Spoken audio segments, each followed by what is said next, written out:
मुख्यमंत्री नीतीश कुमार के गांव से ही सर्वे में और जातीय गणना में धोखाधड़ी हुआ है, उसके खिलाफ हस्ताक्षर अभियान की शुरुआत 11 मई को शुरू करेंगे।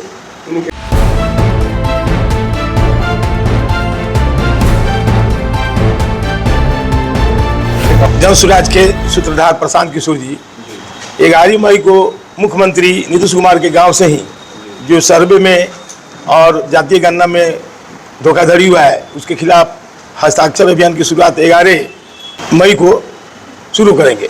उन्हीं के गांव से, प्रशांत जी के गांव से शुरू करेंगे।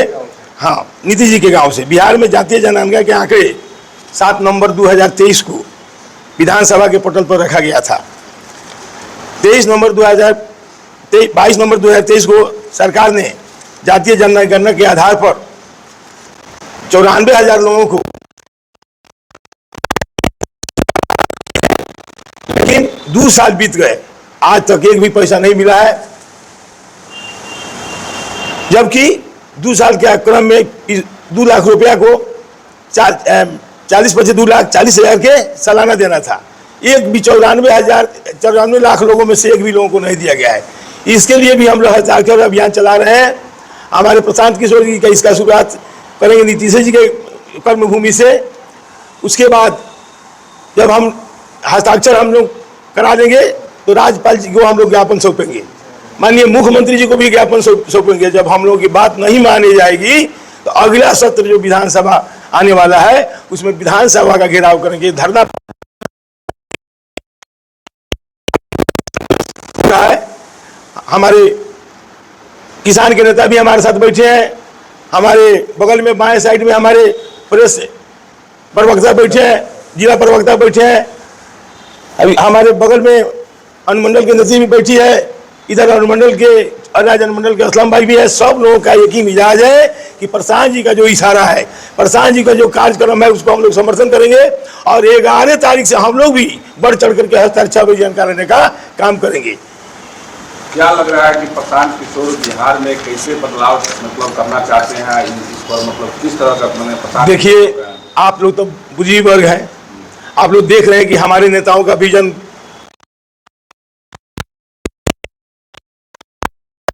कि हमारा लोग बाहर नहीं जाए, यहीं उसके 10 से 15,000 रोजगार का व्यवस्था हो। हमारे नेता का कहना है कि 400 जो आज तक पेंशन मिल रहा है, नेताओं को अपना पेंशन बढ़ा लिया जाता है, अपना वेतन बढ़ा दिया जाता है, लेकिन साधारण पेंशन भोगी जो 400 प्राप्त करता है उसको 404 रखा गया है। हमारे नेता का जब हमारी सरकार बनेगी तो हम लोग 60 वर्ष से अधिक उम्र के लोगों को 2,000 पेंशन करेंगे। हमारे नेता का शिक्षा पर भी जोर है। जब तक शिक्षा व्यवस्था सुदृढ़ नहीं होगा, हमारे बच्चे शिक्षित नहीं होंगे, तब तक बिहार में न बदलाव होगा और न विकास होगा। तो हमारी जब सरकार बनेगी तो इस सब पर जोर कस के उसके बाद में किसानों के हित का भी हमारे नेता सोच रहे हैं। जो हमारे किसान नेता आप लोगों को बताएंगे, यही मिशन है। हमको उम्मीद नहीं, पूर्ण पढ़े लिखे लोग, बुद्धिजीवी वर्ग और नौजवान लोग जुड़ रहे हैं। आने वाला समय जनसुराज का होगा। आज देख रहे हैं कि हम लोग जन जन तक जा रहे हैं। हम लोग का प्रखंडवार कार्यकर्ता सम्मेलन चल रहा है। हम लोग बूथ कमेटी भी बना रहे हैं। हर बूथ पर हम लोग प्रभारी 2 नियुक्त किए हैं। हर विधानसभा में हम लोग का प्रभारी है, 2 प्रभारी है, जिनको हम लोग जो लोग भी परिश्रम कर रहे हैं।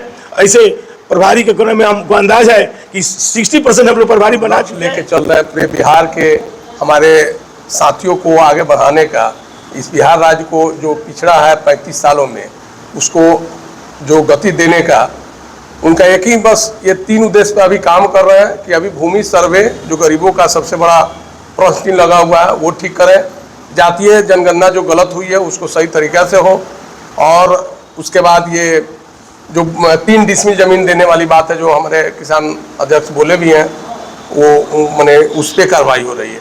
ये तीनों मुद्दे को लेकर अभी प्रशांत जी 40,000 गाँवों में अभी ये हस्ताक्षर अभियान चलाने, मैंने 11 मई से शुरू होगा चलाने का, और 1 करोड़ लोगों के हस्ताक्षर होने के बाद 11 जुलाई को राज्यपाल को हम लोग ज्ञापन सौंपेंगे, प्रशांत जी सौंपेंगे, हम लोग साथ में रहेंगे। और उसी उद्देश्य से ये आज का प्रेस कॉन्फ्रेंस रखा गया है।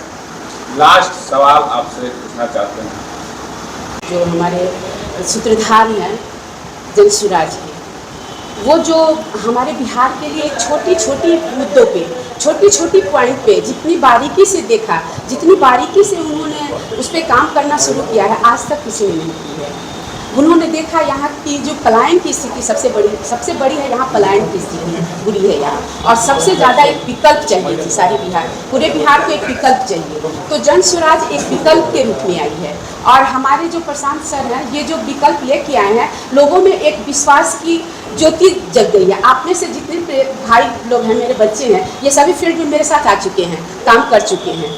तो आप सभी ने देखा है फील्ड में लोगों में कितनी आक्रोश है बदलाव के लिए, लोगों में कितनी ये दर्द है, आंख में आंसू में। वहाँ जाइए तो घंटों पहले लोगों का आक्रोश बर्दाश्त करना पड़ता है, और जो पार्टियों से उन्हें दुख मिला है, जो सपने टूटे हैं, जो उम्मीदें टूटी हैं, ये सबका जो भी जाए, हम लोग जो जाते हैं तो उनका आक्रोश हम लोग को बर्दाश्त करना पड़ता है। और बहुत पेशेंस के बाद हम लोग जो जन स्वराज की मुहिम को बताते हैं तो उनमें एक राहत दिखती है, वो बहुत उनमें सुकून दिखती है। तो हमारा जन स्वराज का मुहिम जो सबसे बड़ा है पलायन रोकना, और सर जो 5 मुद्दों पे अभी काम किए हैं, अब तो 3 और बढ़ गया है, तो 8 मुद्दा हो गया है। ये 8 मुद्दों को लेकर जो समाज में सर अभी उतरे हैं, इसको तो वो लाके ही रहेंगे, लोगों का उम्मीद भी है।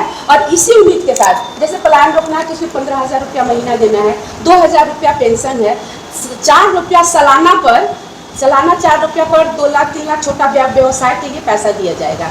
उसके बाद है आपको ये खेती बाड़ी, सबसे बड़ी बात है कि टाइम पे किसी को ना बीज मिल रहा है, ना पानी मिल रहा है, ना खाद मिल रहा है, और इतनी मुशक्कत से खेती करने के बाद भी ये जो फसल बिकती है उसका सही दाम नहीं मिलता है, तो किसान बहुत ही हतोत्साह और दुखी हो जाते हैं। तो इसको सुधारनी है, सर का ये सपना है। मनरेगा के नाम पर यहाँ करोड़ों रुपया आ रही है, लेकिन किसी के पास जाने पर पता चल रहा है कि किसी को ना 400 रुपया भी नहीं पहुंच पा रहा है। ये 4 किलो चावल जो है, इसके नाम पे महंगाई भी इतनी ज़्यादा बढ़ गई है कि जनता बहुत त्रस्त है, बहुत दुखी है। अब देखिए ये तीन बात जो नहीं आई है, 3 बात जो आई है, 3 हाँ बोलिए 3 प्रशांत किशोर की बात महिलाओं पे किस तरह की रुझान है, इस पर बताइए। देखिए वादे तो सभी किए, सारी पार्टियों ने वादे किए हैं, लेकिन जो मान जो सम्मान हमको प्रशांत सर के ये जन स्वराज में जो महिलाओं को मिली है वो शायद ही कहीं नहीं मिली है। और आगे उम्मीद है जो महिलाओं को शक्तिकरण के रूप में देखी जाती है, उस शक्तिकरण को उन्होंने उजागर किया, उन्होंने देखा है, उसे आगे बढ़ाने के लिए जो हिम्मत हौसला दिया है वो जन स्वराज में प्रशांत सर ही दिए हैं, और जन स्वराज में ही मिली है। इसमें महिलाएं बहुत आगे जाएंगी। महिलाओं को लुभाने के लिए प्रशांत किशोर किस तरह से अभियान चला रहे हैं, और महिलाएं किस तरह से आकर्षित होकर प्रशांत किशोर के साथ जुड़ रही है? देखिए ये लुभाने की बात नहीं, उन्होंने पॉलिटिक्स नहीं की। सबसे बड़ी बात है कि लोग कहते हैं राजनीति और पॉलिटिक्स